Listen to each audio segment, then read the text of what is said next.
Sayyidina Muhammad wa ala ali Sayyidina Muhammad. Bapak-bapak, ibu-ibu, jamaah fardu subuh, insyaallah kita semua dimuliakan Allah Subhanahu wa taala. Amin ya rabbal alamin. Ad-dunya bustan. Dunia ini akan indah seperti taman. Zuyinat bi arba'ati asya. Kalau dihiasi ada 4 hal. Kalau dunia ini dihiasi 4 hal, dunia akan indah seperti taman. Tapi kalau 4 ini tidak ada, maka dunia ini tak lagi ada indah. Bahkan dikatakan lebih baik di bawah tanah daripada di atas tanah. Adapun 4 hal ini, yang pertama ilmul ulama, ilmunya para ulama. Kalau ulama masih dimuliakan, masih dihormati, ilmunya masih dipakai, fatwanya masih dijadikan pedoman, suluh dalam gelap, penunjuk di kala bingung, maka insya Allah dunia ini akan indah. Maka Bapak Ibu mesti mewakafkan anaknya, mesti ada salah satu yang jadi ulama. Siap? Masukkanlah anak ke sekolah agama, ke sekolah Al-Wasliyah. Al-Wasliyah menjadi tuan di Sumatera Utara. Jangan sampai tamu yang datang lebih besar daripada yang punya rumah. Akhirnya kita menjadi tamu di rumah kita sendiri. Tanah-tanah kita mesti diwakafkan. Demi untuk apa? Supaya ada yang menggantikan ulama. Karena kata Nabi SAW, innallaha la yantazi'ul ilma intiza'an. Allah tidak mencabut ilmu itu macam mencabut pokok kayu. Ilmu tidak dicabut macam mencabut pokok kayu. Walakin tapi ilmu dicabut biqabdil ulama, dengan matinya para ulama. Meninggal Tuan Thohir di Tanjung Balai, meninggal Tuan Syekh Abdul Wahab Rokan di Besilam, meninggal Mufti Kerajaan Delhi Syekh Hasan Maksum, meninggal Syekh Abdurrahman Sihab, meninggal Syekh Jalaluddin Abdul Muttalib, Imam Masjid Besar, Masjid Agung. Meninggal para ulama, penggantinya belum tentu selevel oleh para ulama. Pejabat-pejabat meninggal, belum meninggal sudah siap penggantinya. Akan tetapi ulama-ulama meninggal sampai sekarang tak ada yang bisa menggantikan mereka. Ulama besar Al-Wasliyah, Syekh Muhammad Arsyad Thalib Lubis, ahli dalam bidang hadis. Saya masih megang bukunya yang dulu kami baca waktu di sekolah muallimin, ilmu mustalah hadis. Ada sampai sekarang saya pegang. Kalau panjang umur mau syarah, saya syarah kitab ini. Mau saya terjemah ke bahasa Indonesia, dicetak supaya anak cucu kita tahu. Jangan sampai hilang khazanahnya. Mereka tidak meninggalkan apa-apa, tidak meninggalkan rumah yang besar, tidak meninggalkan harta yang banyak. Yang mereka tinggalkan kitab. Kitab ini pula tak disentuh lagi karena dalam bahasa Arab. Yang sekarang asik dengan bahasa Indonesia. Tidak lagi memperdulikan. Nahu, sorob, balaghah, mantik, bayan, ma'ani. Dilupakan anak-anak. Bapak, ibu, orang tua tak pula mau memasukkan anak ke sekolah agama. Kalau ada yang insinyur dihormati. Ada yang sarjana hukum dimuliakan. Ada yang SAG, menantu-menantu pun ditolak. Apa titel kau? SH, masuk. Apa titel kamu? Sarjana ekonomi, silakan. Apa titel kau? SAG, pergi balik. Bagaimana dunia ini mau indah kalau tidak dengan mengamalkan ilmu ulama. Tapi di Serdang Bedagai, alhamdulillah, orang masih memuliakan ulama. Saya ini bukan ulama. Saya hanya ustadz kampung, ustadz biasa saja. Tapi karena sering berkawan dengan para habaib, para ulama, rupanya disangka orang ulama juga. Maka dimuliakan. Maka tadi waktu turun kami dari mobil, saya dari mobil, sudah disambut bertakbir pula lah anak-anak muda yang di situ. Oh, saya bilang ini orang sholat. Ada jadi. Orang sholat subuh dia mau bertakbir juga. Kenapalah banyak yang tak sholat subuh tadi? Kenapa tak sholat subuh tadi? Padahal orang sholat subuh. Karena tak ada tempat Pak Ustadz, maklum. Mudah-mudahan masa akan datang masjid ini tambah besar insyaAllah. Amin. Yang belum sholat subuh tadi udah sholat subuh? Oh, jangan ikut pengajian tapi tak sholat subuh. Pengajian itu wajib, tapi sholat subuh fardu. Apa beda fardu sama wajib? Fardu ayatnya nas, jelas. Kalau ada hukum diambil dari ayat tapi tidak disebutkan secara jelas, namanya wajib. Dalam mazhab Hanafi dibedakan itu. Oleh sebab itu maka kita mengaji. Tabligh akbar ini sebagiannya tidak mengaji. Karena tabligh akbar ini sifatnya himbauan, mengajak umat. Tapi yang betul-betul mengaji duduk, di pondok pesantren, di masjid, mereka lah ini yang memegang tiang gawang. Jangan sampai umat ini kebobolan. Jadi ustadz-ustadz ini macam pemain sepak bola juga. Kita sudah bagi-bagi tugas. Ada yang menjaga tiang gawang, itulah dia mursyid tarekat Naqsabandiyah dengan suluknya. Itulah dia para kiai alim ulama dengan kitab kuningnya duduk di pondok. Mereka tidak terkenal, mereka tidak populer, tapi mereka menjaga akidah Asy'ari, fikih Syafi'i, dan tasawuf sunni, bukan falsafi. Nah ini tiang gawang, ini penjaga. Lalu kemudian ada yang berperan sebagai back kiri dan kanan. Inilah guru-guru besar di kampus. Bukan sekuler, bukan liberal, bukan yang merusak ajaran Islam. Membawa-bawa nama Islam, tapi menikam Islam dari dalam. Ini pengkhianat, makan haram ini. Kalau ada guru besar, profesor yang merusak ajaran Islam dari dalam, dia lebih dulu masuk neraka jahanam. Tapi ada yang penyerang di depan. Ini yang tampil di depan. Habis disobek orang tu balehu. Bapak Ibu yang dimuliakan Allah, memang kita tak bisa lagi tablik akbar ni dalam masjid. Jamaah mengamuk di belakang, ibu-ibu tu hampir unjuk rasa lagi di belakang. Jamaah di samping. Tapi kita mesti buat di masjid. Karena tadi malam sudah di tanah lapang. Kalau ada yang komplain, kenapa tak dibuat di luar? Kenapa tak dibuat di luar? Kapan lagi kita masuk masjid? Betul? Di stadion ramai, tanah lapang tadi malam ramai. Jadi kalau ada yang komplain, kenapa dibuat di masjid? Untuk membiasakan orang masuk masjid. Karena banyak orang sekarang takut ke masjid. Banyak orang takut ke masjid. Apa tepuk tangan Ibu? Tepuk tangan tuh kalau imam salah. Salah imam, tepuk tangan di belakang. Karena perempuan tak boleh bersuara. Yang pula ibu bersuara, salah imam. Nah, tepuk tangan dia. Makanya kata Nabi, innamat tasfiqu lin nisa. Tepuk tangan itu lin nisa, untuk perempuan. Kalau laki-laki dia kasih tahu, subhanallah. Kalau perempuan tepuk tangan. Maka ketika ibu tepuk tangan tadi saya heran, apa yang salah ini? Tepuk tangan. Sebetulnya saya cuma mau ngasih tahu tak boleh tepuk tangan di masjid. Kalau ada sesuatu di masjid takbir aja, tak boleh tepuk tangan. Nah, karena mereka dulu orang musyrik jahiliyah, dia menepuk tangan mengejek Nabi Muhammad SAW. At-tasfiq, bertepuk tangan dan bersiul-siul untuk mengejek Nabi. Maka supaya kita jangan sama dengan orang kafir musyrik, maka kita bertepuk tangan, tidak bersiut-siut, tidak bersiul-siul di dalam masjid. Di luar tak apa-apa. Siapa yang mau bersiul di luar, bersiul lah. Sampai sore pun tak apa-apa. Nah, jelas? Yang pertama ilmu ulama. Bagaimana mencetak ulama? Masukkan anak sekolah agama. Jangan takut. Pak Ustadz, nanti kalau anak saya sekolah agama makan apa? Kalau lagi hidup ini cuma untuk makan, bagus jadi monyet. Kalau lagi hidup ini cuma untuk kerja, bagus jadi sapi di sawah. Hidup ini memikirkan apa visi misi kita ke depan. Kau tinggalkan anak pegawai, duitnya banyak, rumahnya besar, hidupnya mewah, tak peduli agama, tinggal. Tapi kalau ada pejabat yang peduli agama, polisi peduli agama, tentara peduli agama, karena basicnya pendidikan agama, SD, Al-Quran, SMP, SMP IT, maka insya Allah jadi apapun dia nanti, dia tetap akan berperan sebagai penyuluh, penerang, pengajak, da'i. Nahnu du'an qabla kulli syai'.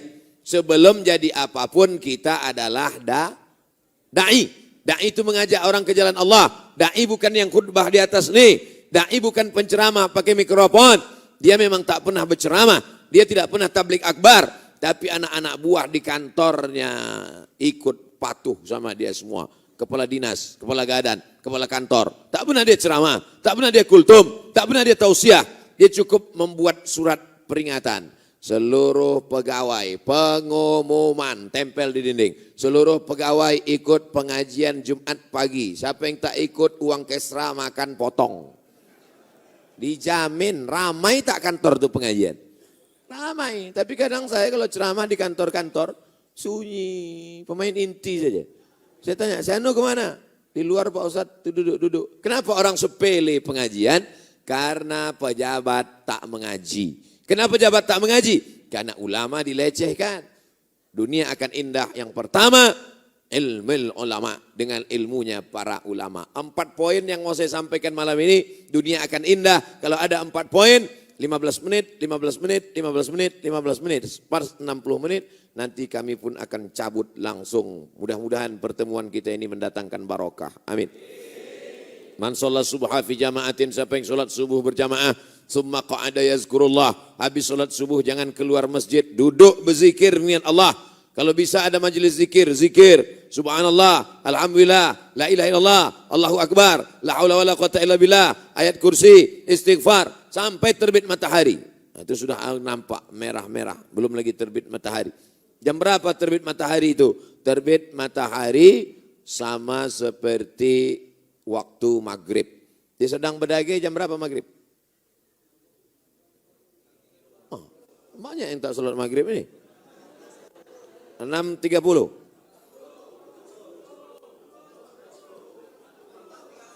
Karena masyarakat ikhtilaf, baliklah kita ke jam.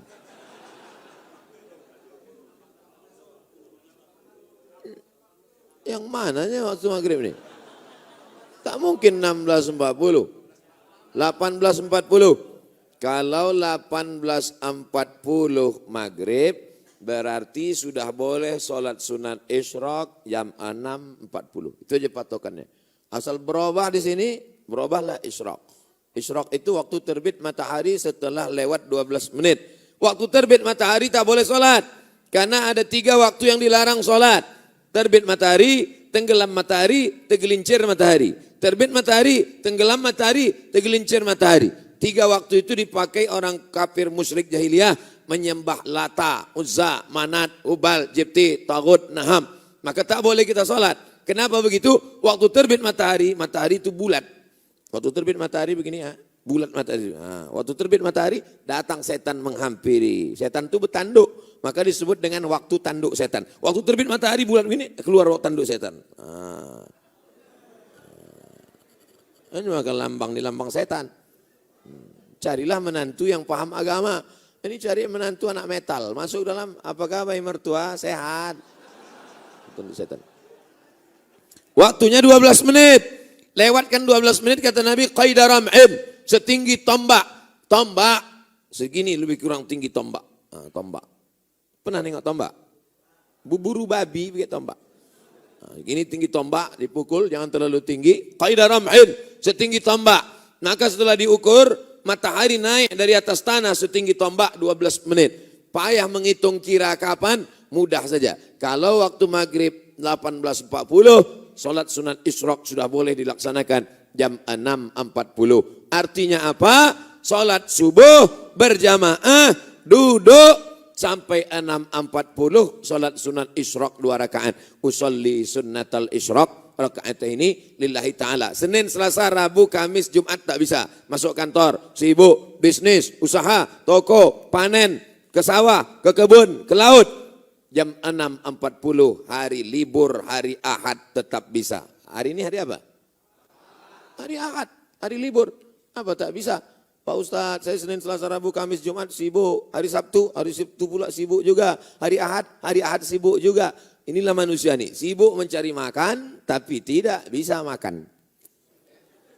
Aneh manusia ini, sibuk mencari makan tapi tak bisa makan. Duit banyak tapi tak bisa dinikmati. Semua makanan ada. Gulai kambing ada, asam pedas baung ada, ayam ada, kepiting ada, udang ada. Bisa kau makan udang? Kolesterol. Bisa kau minum teh manis? Diabetes. Nasi pun tak bisa dimakan lagi. Karena nasi sudah mengandung gula, bersemut. Akhirnya apa lagi yang bisa dinikmati hidup?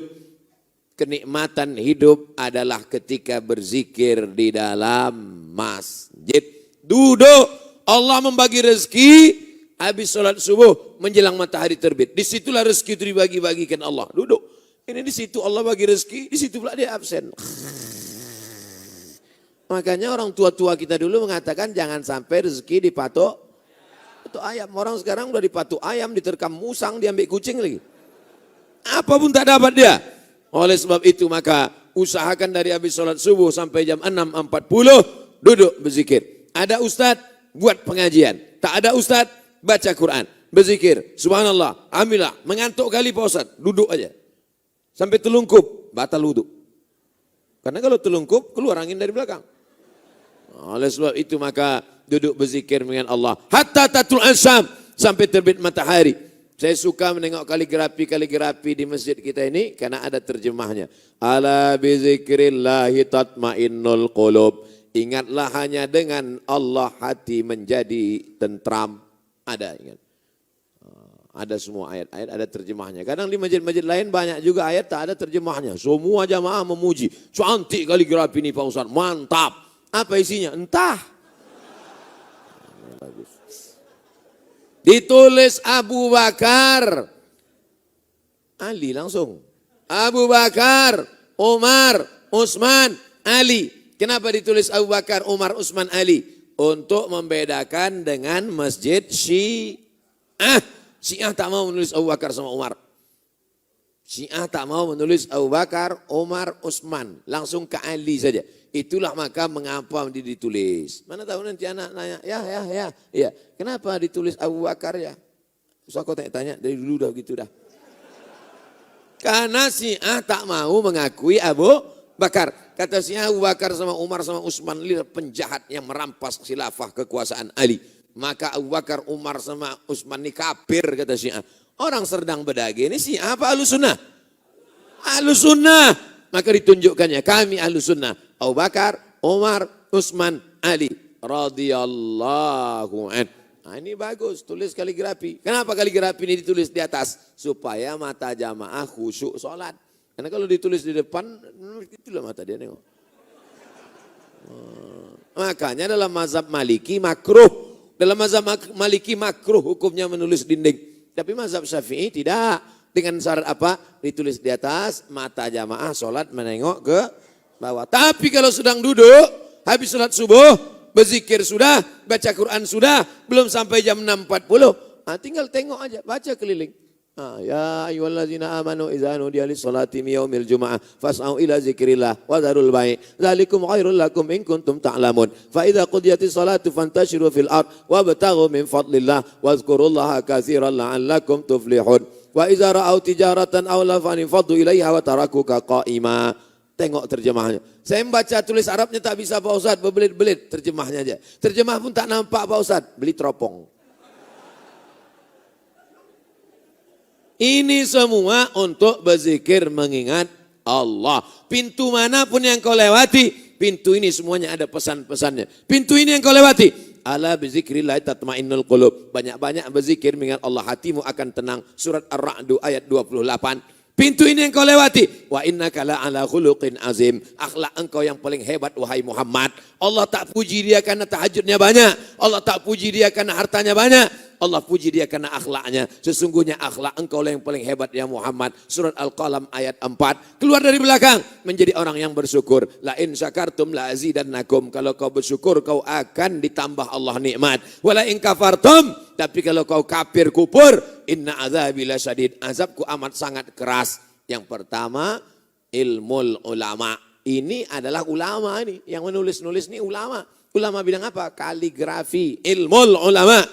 Yang kedua, adlul umara. Dunia akan indah kalau ada 4 hal. Yang pertama, ilmu ulama diamalkan. Yang kedua, adlul umara. Pemimpinnya kalau sudah pemimpin adil, lebih enak di atas tanah daripada di bawah tanah. Tapi kalau sudah pemimpin zalim, lebih baik di dalam tanah daripada di atas. Apa maksud di dalam tanah itu?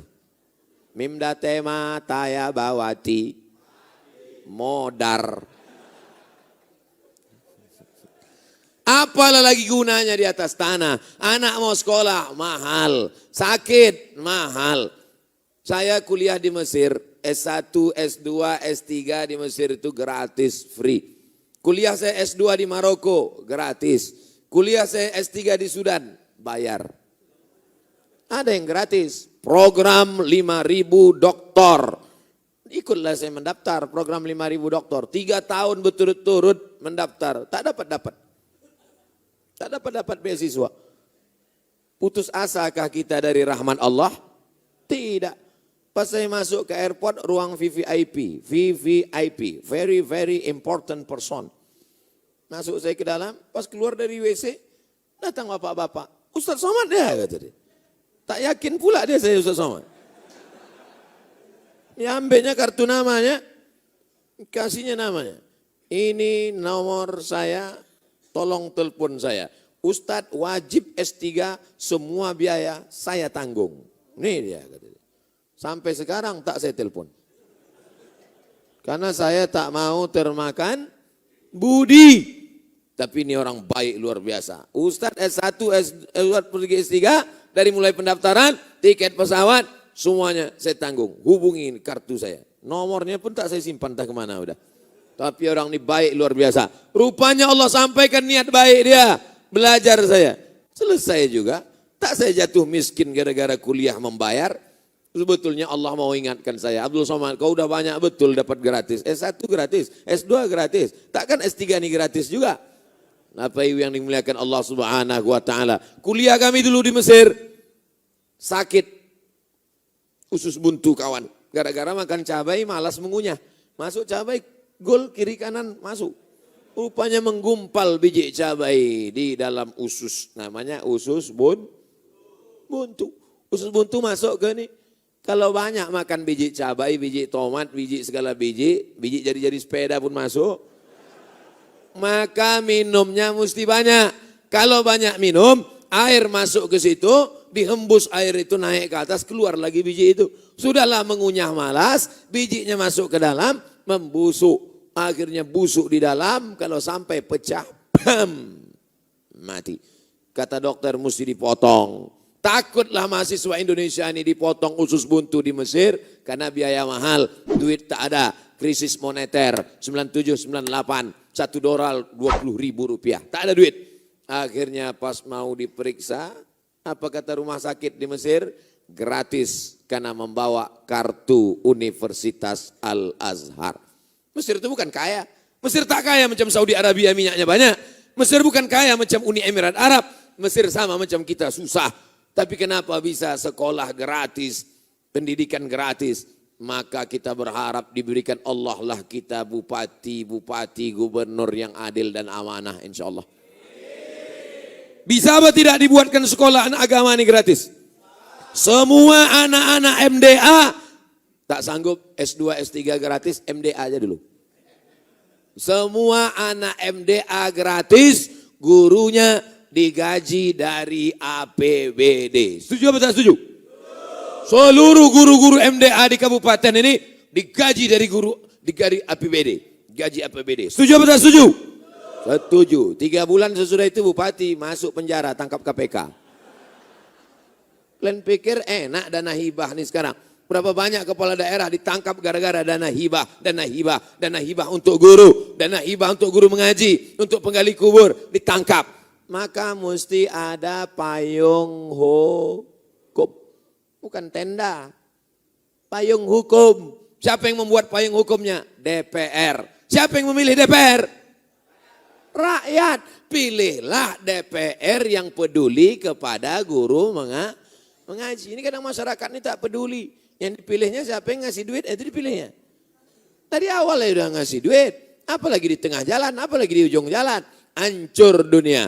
Tapi kalau dapat adilul umara, pemimpin yang adil, DPR yang adil, wakil legislatif yang adil dan amanah, pemimpin yang adil dan amanah, maka selamatlah anak cucu kita.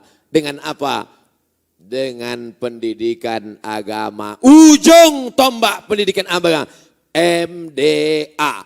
Sebodoh-bodohnya orang sedang berdagai, tidak akan ada buta huruf Al-Quran. Karena dibuatkan peraturan daerah yang tidak punya ijazah MDA tidak boleh menyambung ke SMP. Bagus apa tak bagus? Semua anak-anak tidak boleh masuk SMP sebelum ada ijazah MDA. Semua anak muda, anak lajang tidak boleh menikah sebelum ada ijazah MDA. Pak, saya mau nikah. Mana KTP kau? Nih, mana akte kelahiran? Nih, mana ijazah MDA? Belum ada Pak. Sekolah MDA kau dulu. Mau ibu dapat laki tak pandai mengaji? Tidak katanya. Yang bilang tidak itu yang anak gadis saja bu. Menyelamatkan anak-anak kita tidak lain tidak bukan dengan adlul umara. Pemimpin yang adil bukan cuma memikirkan bagaimana masjid bagus, bagaimana jalan bagus, bagaimana sekolah bagus, tapi juga memikirkan siapa yang akan mengisinya. Yang mengisinya adalah anak-anak kita. Maka inilah yang pentingnya. Alhamdulillah. Kalau sudah pemimpin mau sholat subuh berjamaah, insya Allah adil dan amanahlah negeri Serdang Bedagai ini, insya Allah. Amin. Bapak Ibu yang dimuliakan Allah, kalau sholat subuh sudah seperti sholat Jumat, insya Allah tak lama lagi Palestina akan merdeka. Takbir. Ini bukan sholat Jumat kalau begini, ini sholat Idul Fitri nih. Sampai supir-supir truk, supir-supir bus macet pagi nih. Apa nama daerah kita nih? Hah? Paya Pasir. Masya Allah. Semua nanti orang ini bercerita, payah macet tadi di Paya Pasir. Ada apa? Entah apa kerja orang itu di masjid gitu. Supir-supir truk tuh menengok semua ke dalam kemari. Ini pelajaran, ini syiar. Supaya mereka tahu begitu di Paya Pasir. Aku kemarin lewat di Paya Pasir, orang sholat subuh berjamaah. Seumur hidupku kata supir-supir truk itu. Baru itulah nengok orang sholat subuh seramai itu. Sampai kami jalan. Terbuka pintu hatinya untuk sholat subuh berjamaah. Aku pun jadi ingat pula. Aku asik menyupir aja. Nanti lama-lama aku mati. Siapa yang mendoakan aku? Terbuka pintu hatinya. Sholat subuh dia. Tak perlu berceramah. Tapi cukup dengan action lebih baik. Daripada orang, mari sholat subuh. Mari sholat subuh. Rupanya tak pernah sholat subuh ke masjid. Mana yang lebih bagus? Cakap atau action? Action. Nih langsung. Cuman maunya tadi tetap ada baleho tuh. Ini balehonya hilang pula. Tapi insya Allah semua orang tahu bahwa kita sholat subuh berjamaah. Pemimpin yang peduli rakyat, pemimpin yang memperdulikan bagaimana bacaan Quran masyarakatnya dengan mendidik pendidikan agama, dengan menghidupkan MDA, penggali kubur diingat-ingat, orang memandikan jenazah dikenang-kenang, maka inilah yang akan menyelamatkan negeri kita. Allahumma rzuqna imaman adila, berikan kami pemimpin yang adil dan amanah. Di akhirat kita akan ditanya, pernahkah telinga kau pakai mendengar? Pernah. Pernah kau pakai mata menengok? Pernah. Tapi tangan juga akan ditanya. Sudahkah kau pakai tangan kau ini mencoblos pemimpin yang adil dan amanah?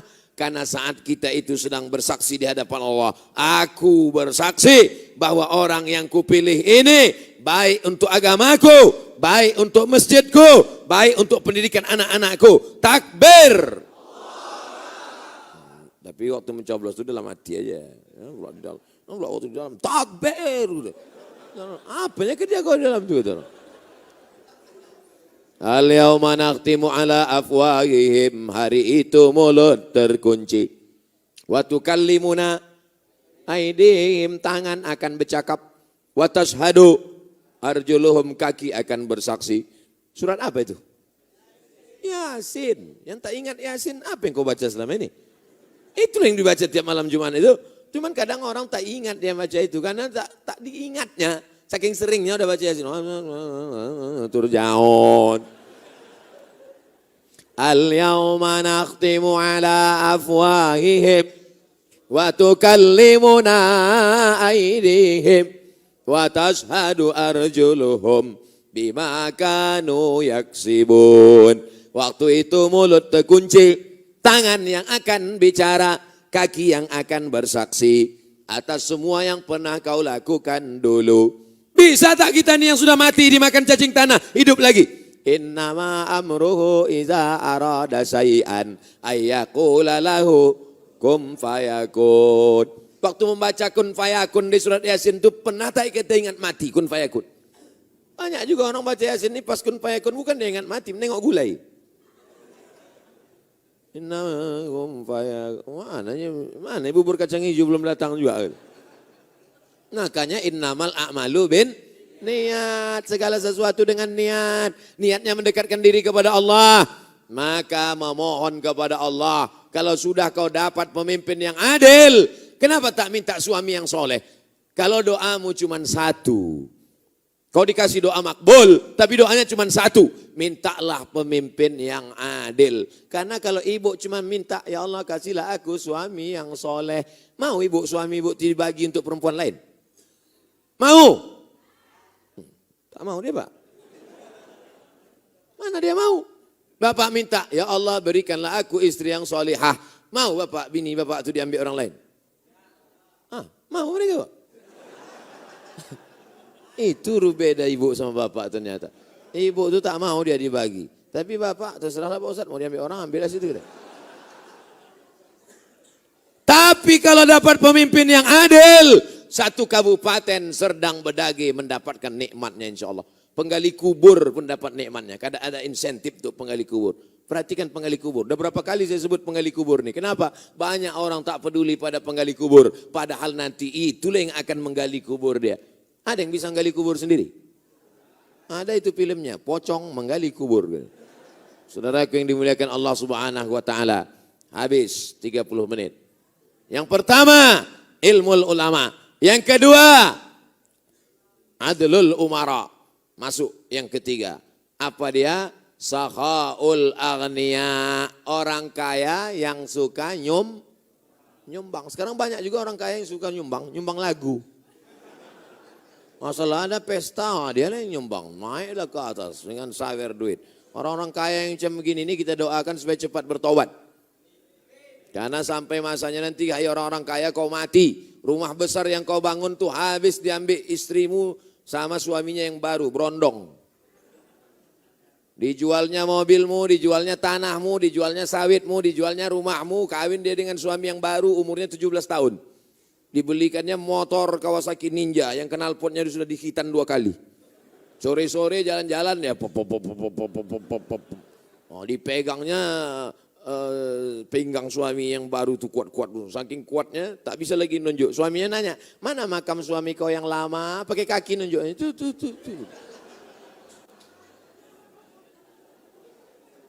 Semua akan tinggal, harta benda tinggal. Semuanya tidak dibawa mati. Tapi apa yang dibawa mati? Nih tanah tapak masjid Paya Pasir nih. Siapa yang mewakafkan tanah tapak masjid Paya Pasir nih? Inilah orang yang paling beruntung. Betul? Kenapa begitu? Semua orang yang lalu lalang dari Medan ke Tanjung Balai, dari Jambi mau ke Aceh, semua yang lewat di sini pas mereka mampir ke masjid, Allahu Akbar, Allahu Akbar, mampir mereka ke dalam. Pas saya mampir ke masjid, saya tengok kosong. Rupanya yang singgah-singgah itu cuma numpang kencing aja. Maka tulislah di situ baleho buat sholatlah berjamaah, jangan ke masjid cuma numpang kencing guys. Buat baleho besar-besar. Udahlah numpang kencing, masuk duit kerincing 1.000 perak.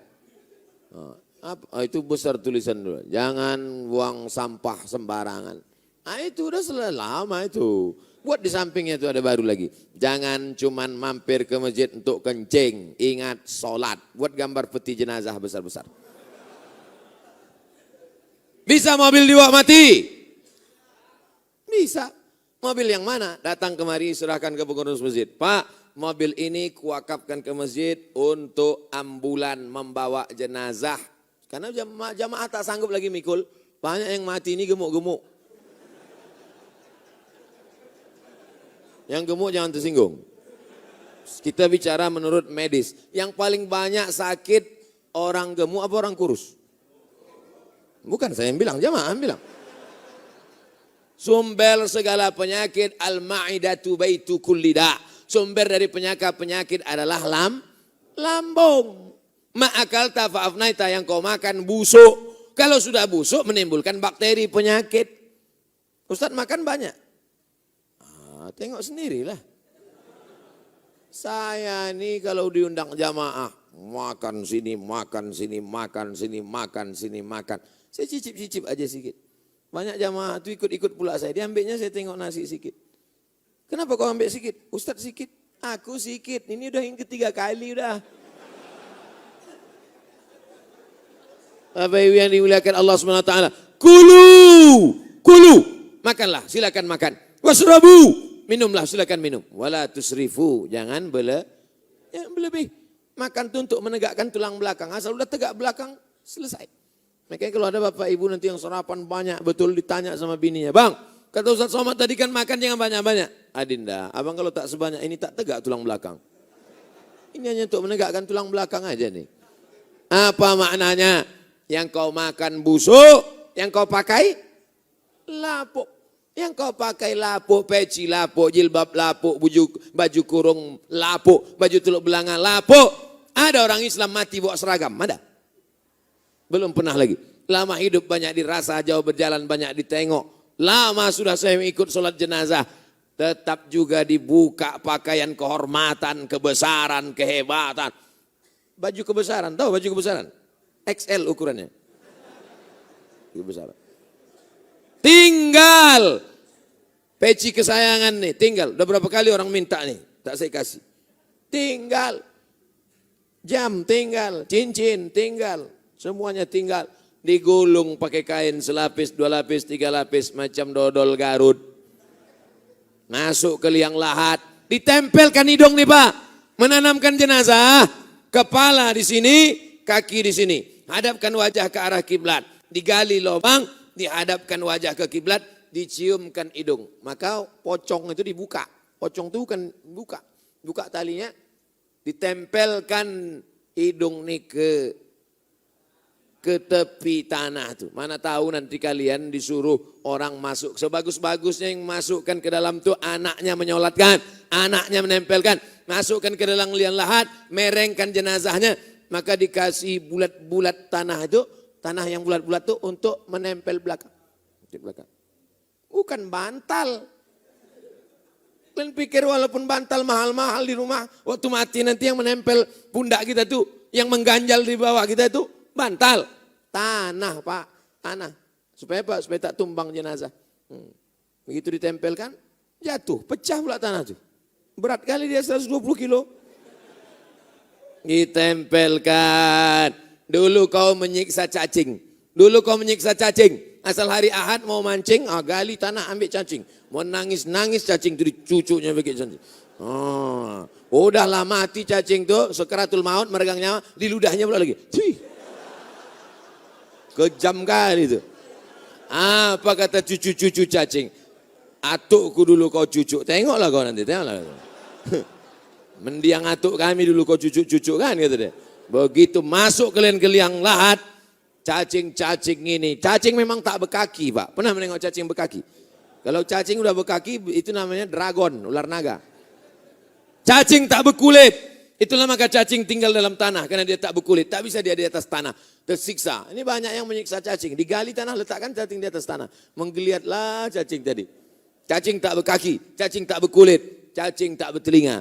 Tapi hidung cacing paling tajam. Kata Imam Al-Jahis peneliti binatang. Cacing yang paling tajam hidungnya. Binatang paling tajam hidungnya adalah cacing. Cacing sama anjing lebih tajam hidung cacing. Kenapa Pak polisi tak memakai cacing di airport? Untuk mencium narkoba. Macam mana cacing mengejar memakai anjing karena anjing bekaki itu maka dipakai. Tapi kalau cerita masalah hidung lebih tajam lagi di hidung cacing. Cacing bisa mencium jarak 1 kilometer. Saya turun di airport, semua penumpang jangan bergerak, berdiri. Datang Pak polisi bawa anjing herder, bawa anjing keliling, diperiksa cacing. Diperiksa, saya paling khawatir, jangan-jangan ada pula menyelipkan narkoba di sesuatu. Tajam, tapi ada yang paling tajam hidungnya adalah cacing. Berapa jarak penciuman cacing? 1 kilometer. Jadi kalau meninggal kita di sini, dikuburkan di tepi ini, di belakang ini, maka jarak 1 kilometer cacing-cacing sudah mencium. Apa kata cacing-cacing? Breakfast, sarapan sudah siap, kata cacing-cacing. Hari ini yang dijaga adalah badan. Dari mulai ujung tumit sampai ujung ketiak. Tengoklah iklan-iklan di TV itu. Tumit Anda retak-retak, oleskan pelembab. Dari ujung rambut Anda berketombe, siramkan sampo. Begitu mandi turun salju-salju dari atas. Semuanya akan menjadi makanan cacing tanah. Mana yang kekal abadi Pak? Yang ketiga, sahaul aghnia, orang kaya yang memberikan kosen pintu nih dulu, yang memberikan kipas angin nih dulu, yang memberikan lampu-lampu, yang menyumbangkan jam, yang memberikan kaligrafi yang indah, yang memberikan karpet. Saya ceramah di salah satu masjid, saya tengok karpetnya tebal, begitu diinjak akan tenggelam kaki kita. Pas di tengah perjalanan ceramah, masuk kertas, tertulis, Ustadz tolong penggalangan dana, karpet belum lunas. Masjid Paya Pasir memang sederhana, tapi tak ada utang, betul? Nah, betul, tanya dulu pengurus. Bapak Ibu yang dimuliakan Allah Subhanahu wa taala, masjid bagus, kamar mandi bagus, cantik, indah di tepi jalan. Beruntungnya yang punya tanah ini dulu. Saudaraku yang kalian punya tanah di pinggir-pinggir jalan ini, maka bangunlah masjid. Di sini sudah ada masjid, di tempat-tempat lain. Kupesankan kepada kalian semua yang punya tanah yang kaya-kaya, bangun masjid, buat MDA, buat sekolah. Ulang 3 kali, yang kaya-kaya, bangun masjid, buat MDA, mati kalian. Itulah yang menerangkan kubur, membuat alam barzah terang benderang di tengah malam. Orang membaca Quran, mengaji, pondok pesantren. Tapi yang lain-lain akan diambil. Ibu-ibu yang punya gelang, punya rantai, punya subang, punya anting. Dapat gaji 13, beli cincin. Dapat gajian, beli cincin. Dapat lagi, beli gelang. Dapat lagi, beli rantai. Disimpan di dalam laci lemari. Begitu dibuka, bogelimang emas permata. Meninggal dunia. Siapa ngambil? Saya bukan mau menghasut ibu supaya benci sama bapak, cuman waspada-waspada aja. Saya bukan provokator, saya cuma mau mengingatkan. Watawasau bil haq, watawasau. Ingat-ingat Bu, balik dari sini rapi-rapikanlah. Bukan maksud saya balik dari sini nanti bapak minta buatkan teh manis. Mama, mana teh manis papa pagi ini? Abang buat aja sendiri. Patutlah abang tengok-tengok cincinku itu selalu ya. Singkat cerita ibu pun mati. Gelang tinggal, cincin tinggal, subang tinggal, anting tinggal, rantai tinggal. Siapa megang? Mana mungkin orang lain megang? Pasti bapak tuh yang megang. Karena kunci siapa punya dia kan? Dia megang. Nikah dia lagi. Apa kata bini yang baru? Cantik ya bang. Cantik ya katanya. Ibu dimakan cacing tanah di kubur. Kalau mau beramal, balik dari sini, ambil gelang, ambil rantai, ambil subang, ambil anting, serahkan untuk pembangunan masjid. Berkumpul ibu-ibu semua. Ibu-ibu, namanya ikatan ibu-ibu siap mati. Sudah aku sampaikan ya Allah, sudah aku sampaikan ya Allah, sudah aku sampaikan ya Allah. Tak juga mereka percaya, tengok aja nanti kalau kalian tak percaya. Saudaraku yang dimuliakan Allah Subhanahu wa taala. Nih ayatnya ditulis. Idza qudiyatis shalah, kalau kalian sudah salat, itu dia tuh di atas. Idza qudiyatis shalah, kalau kalian sudah salat, fantashiru fil ard, bertebaranlah kalian di atas muka bumi. Untuk apa? Wabtaghu min fadlillah. Pas fadlillahnya di bawah. Carilah rezeki karunia Allah. Tapi waktu mencari rezeki itu wadzkurullaha katsira. Waktu mencari rezeki banyak-banyak berzikir mengingat Allah. Sambil mencangkul dengan Allah. La ilaha illallah, la ilaha illallah, la ilaha illallah. Makanya berkah dulu. Kelapanya berkah, karetnya berkah. Bisa pergi haji, bisa pergi umroh. Orang sekarang mencangkul, tak apa-apa dicangkulnya. Tanah orang pun digarapnya juga. Siapa yang menggeser sempadan tanah? Qaidah sibrin, sejengkal. Itu tanah orang, ini tanah kau. Sudah diukur BPN, Pak Kades, Pak Kadus, Pak RT, Pak RW. Sudah diukur. Pas tengah-tengah malam ditengoknya tak ada orang, digesernya sempadan tanah. Pak polisi tak tahu. BPN tak tahu. Geser sempadan tanah. Sejengkal kau geser. Tuwiqa, dililitkan di lehermu 7 lapis tanah ke bawah melilit leher. Alhamdulillah Pak Ustadz, kami di Paya Pasir ini tak pernah menggeser sejengkal. Jadi 2 meter. Tahankan. Makanya berapa banyak jenazah, belum lagi orang balik ke rumah, sudah menyempit liang lahat. Pernah Bapak menengok? Menyempit. Itu liang lahat mengukurnya tidak pakai meteran. Mengukur meteran tidak pakai, mengukur liang lahat tak pakai meteran. tapi pakai bambu. Kenapa pakai bambu? Karena kalau pakai meteran takut disalahkan tukang penggali kubur. Begitu dibawa jenazah kurang. Gali lagi. Kenapa kurang? Padahal udah diukur betul. Kenapa? Menyempit tanah itu. Saking tak sabarnya.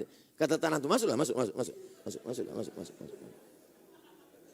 Digali, menyempit lagi. Digali, menyempit lagi. Sudah jam 6 sore. Sudah mau gelap matahari. Apa kata panitia penanaman jenazah? Udahlah pijakkan aja ke bawah.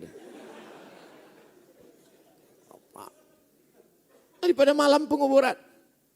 Oleh sebab itu yang mengukur-ukur tanah ini, yang banyak tuan-tuan tanah, kita semua akan menjadi tanah. Terbuat dari tanah, balik ke tanah, akan menjadi santapan cacing. Yang disombongkannya apa? Apa kata Sayyidina Ali? Sayyidina Ali radhiyallahu an. Yang disombongkan manusia ini apa?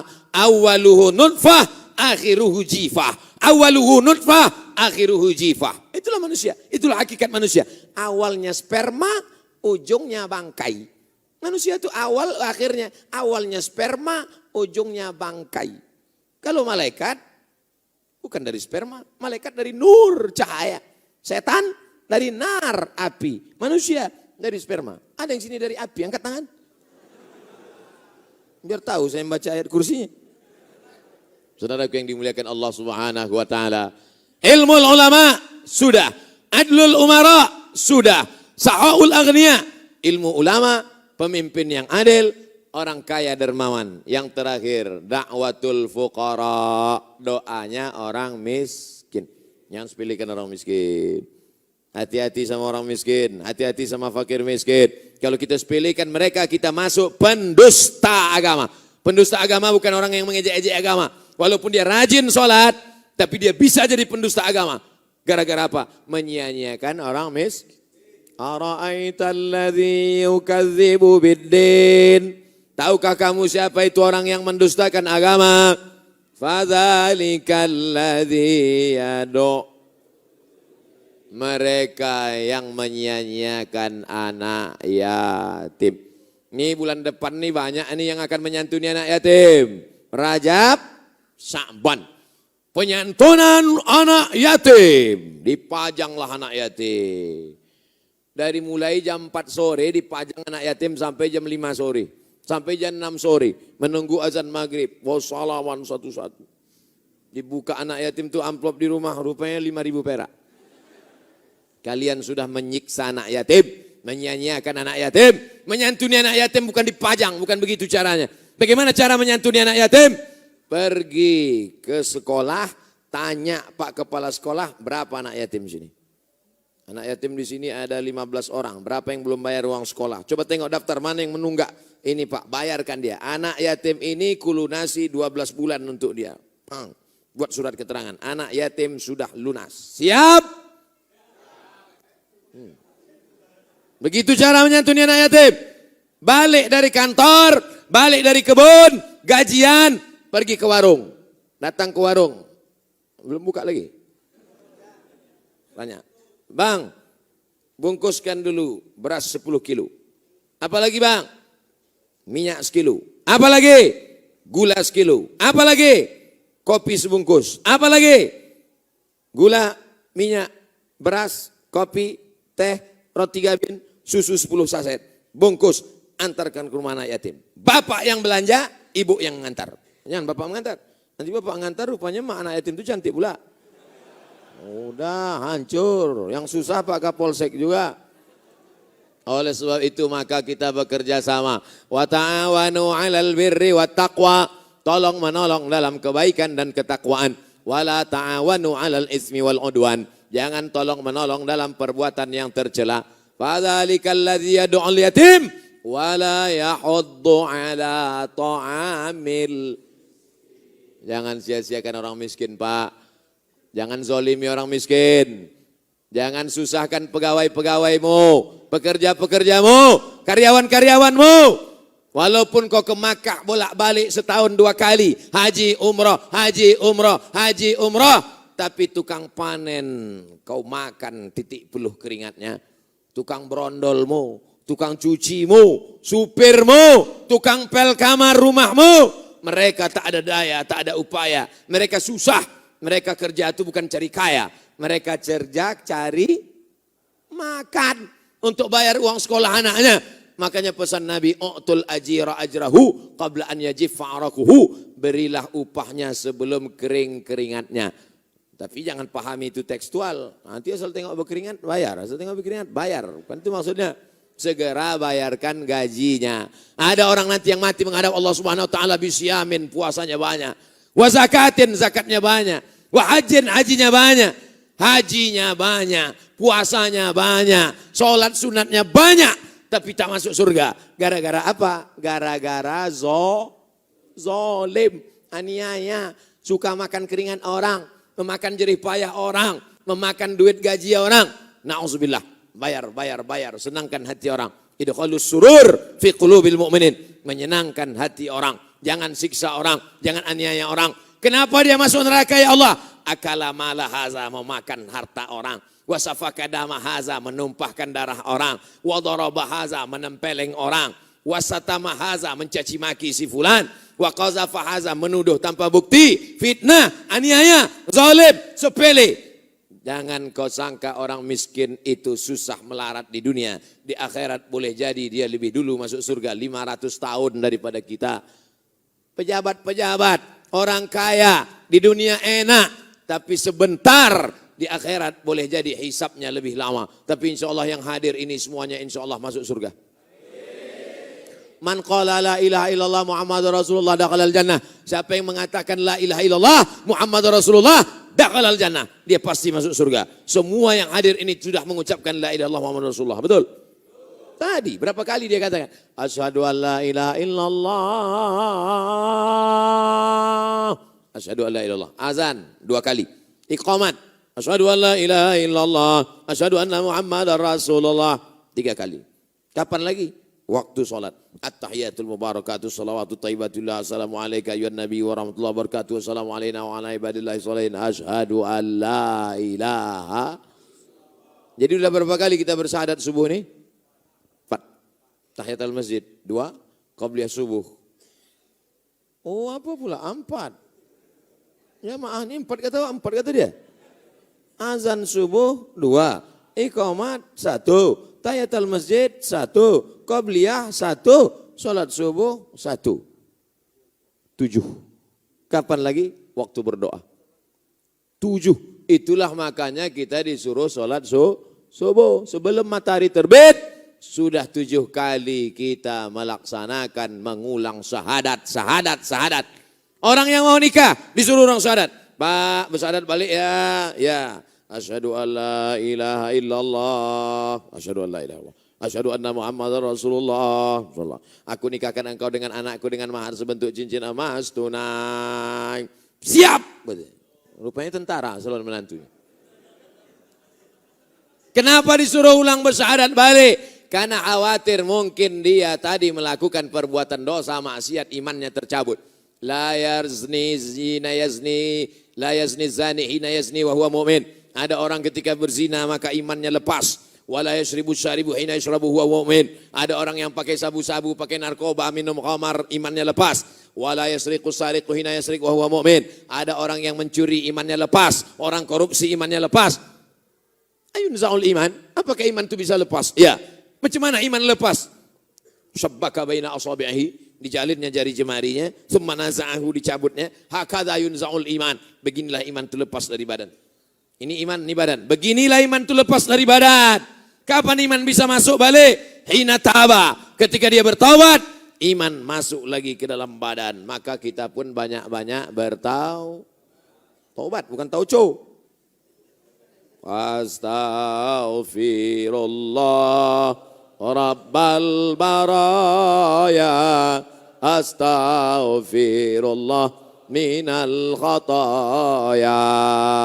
Banyak-banyak beristighfar. Dosa kepada Allah, insya Allah lepas dengan istighfar. Tapi dosa kepada tukang sapu kita, dosa kepada tukang bersih WC, dosa kepada tukang panen sawit, dosa kepada tukang potong karet, dosa kepada supir pembantu tukang pel, dosa kepada tukang cuci, tukang setrika. Bisa kita minta ampun kepada Allah? Mana bisa? Menangis di pintu Ka'bah, ampunkan dosaku kepada pembantuku, tukang pelku, tukang panenku. Mana bisa? minta maaf, bayar gajinya, belikan kainnya, senangkan hatinya, meleleh air matanya. Kasihkan nasi bungkus ke anak yatim fakir miskin. Waktu dia makan nasi itu meleleh air matanya. Disitulah turun rahmat Allah. Meleleh air matanya, meleleh pula rahmat itu turun dari langit ke dalam rahmat Allah subhanahu wa ta'ala. Pak Ustadz, saya asal ngasih makan anak yatim, meleleh air matanya. Kenapa? Rupanya gula itu pedas betul. Bukan air mata yang itu. Air mata haru karena mendapatkan kebaikan. Insya Allah yang 4 ini kita amalkan. Siap? Tak ada guna banyak mengaji kalau tak diamalkan. Pertama, ilmu ulama. Kedua, pemimpin yang adil. Ketiga, orang kaya dermawan. Yang keempat, doa fakir miskin diharapkan selalu. Makanya kalau jumpa fakir miskin, doakan saya, doakan saya. Kenapa pula kita minta doa dia? Kalau memang doa dia makbul, kenapa tak dia berdoa aja untuk diri dia? Iya juga Pak Ustadz. Izhab biqamisi haza. Bawalah bajuku ini supaya dicium oleh bapakku Yakub. Nama anaknya Yusuf. Yakub tak bisa menengok buta. Bawalah bajuku ini kasihkan ke Yakub. Nanti dicium Yakub ya'ti basira. Setelah diciumnya biji matanya akan terbuka. Apa makna cerita kisah ini? Yakub itu kan nabi kan? Kenapa tak Yakub aja langsung berdoa? Itulah perlunya kita minta doa orang lain. Yakub nabi. Tapi dibukakan Allah biji matanya. Karena doa Nabi Yusuf alaihi salam. Tak tahu entah dari mulut yang mana doa ini dikabulkan Allah subhanahu wa ta'ala. Dia miskin, bukan berarti dia dihinakan Allah. Tapi dia sedang diuji Allah. Sabar dia dengan kemiskinannya. Kita kaya, belum tentu kemuliaan Allah. Boleh jadi kekayaan itu azab. Ada kaya harta dalam bentuk azab. Namanya sanastadrijuhum. Kami mainkan mereka dengan istidraj. Wa umli lahum, kuulur mereka dengan nikmat. Umurnya dibuat panjang, rezekinya dibuat melimpah, badannya dibuat sehat. Tapi sebenarnya bukan nikmat, tapi azab. Apakah sehat kita hari ini nikmat apa azab? Nikmat. Karena dengan sehat kita datang sholat berjamaah ke masjid. Apakah mobil-mobil yang cantik-cantik di luar itu nikmat apa azab? Nikmat. Karena dengan mobil, motor, kendaraannya dipakainya ke masjid. Apakah jabatan Bapak Ibu hari ini nikmat apa azab? Nikmat. Karena dengan jabatannya bisa membuat orang ramai sholat berjamaah ke masjid. Mudah-mudahan apa yang ada pada kita hari ini adalah nikmat dan bukan azab. Amin. Mari kita sama-sama berdoa kepada Allah. Supaya kita selalu diridhoi Allah. Istiqamah dan mati dalam keadaan husnul khatimah. Al-Fatihah. A'udzubillahi minasyaitonirrajim. Bismillahirrahmanirrahim. Alhamdulillahi rabbil alamin. Ar-Rahmanir-Rahim. Maliki yaumiddin. Iyyaka na'budu wa iyyaka nasta'in. Ihdinas siratal mustaqim. Siratal ladzina an'amta 'alaihim ghairil maghdubi 'alaihim waladdallin. Amin. Allahumma inna nas'aluka salamatan fid din. Selamatkan akidah agama anak cucu kami sampai hari kiamat ya Allah. Wa afiatan fil jasad. Sehatkan badan kami jauh dari segala macam penyakit zahir batin supaya kami dapat beribadah dengan baik. Wa ziyadatan fil ilmi. Tambahkan ilmu kami, bukakan hati kami supaya mau mengaji, ikut pengajian supaya benar amal kami menurut sunnah Rasulullah SAW. Wa barakatan fir rizqi. Beri kami rezeki yang berkah supaya kami bisa berimpak, berwakaf, bersedekah ya Allah. Wa taubatan qablal maut. Banyak dosa kami, beri kami taubat sebelum mati nanti ya Allah. Wa maghfiratan ba'dal maut. Beri kami ampunan sudah mati. Wa rahmatan indal maut. Turunkan rahmat ketika kami mati. Karena mati itu sakit, bukan main. Allahumma hawwin alaina fi sakaratil maut. Ringankan kami waktu melewati sakaratul maut ya Allah. Wan najata minan nar. Selamatkan dari api neraka. Wal afwa indal hisab. Maafkan segala amal kami ketika nanti dihitung, dihisab di hadapan-Mu ya Allah. Allahumma hafaz abna'ana wa banatina. Jagalah anak cucu keturunan kami. Allahumma dafa'ana al-ghala wal waba wal fahsya wal riba wal zina wal munkar. Jagalah payah pasir ini dari malapetaka, bencana, riba, zina, narkoba, perbuatan keji dan munkar. Allahumma arzuqna imaman adila. Berikanlah sedang berdagai pemimpin yang adil dan amanah. Allahumma aftah lana abwabal khairi wa abwabal ni'mati wa abwabal barakah. Bukakan untuk kami pintu nikmat, pintu rahmat dan pintu barakah ya Allah. Allahumma khtim lana bi husnil khatimah. ولا تختم علينا بسوء الخاتمة ربنا آتنا في الدنيا حسنة وفي الآخرة حسنة وقنا عذاب النار وصلى الله على سيدنا ومولانا محمد وعلى آله وصحبه وسلم والحمد لله رب العالمين تقبل الله منكم تقبل يا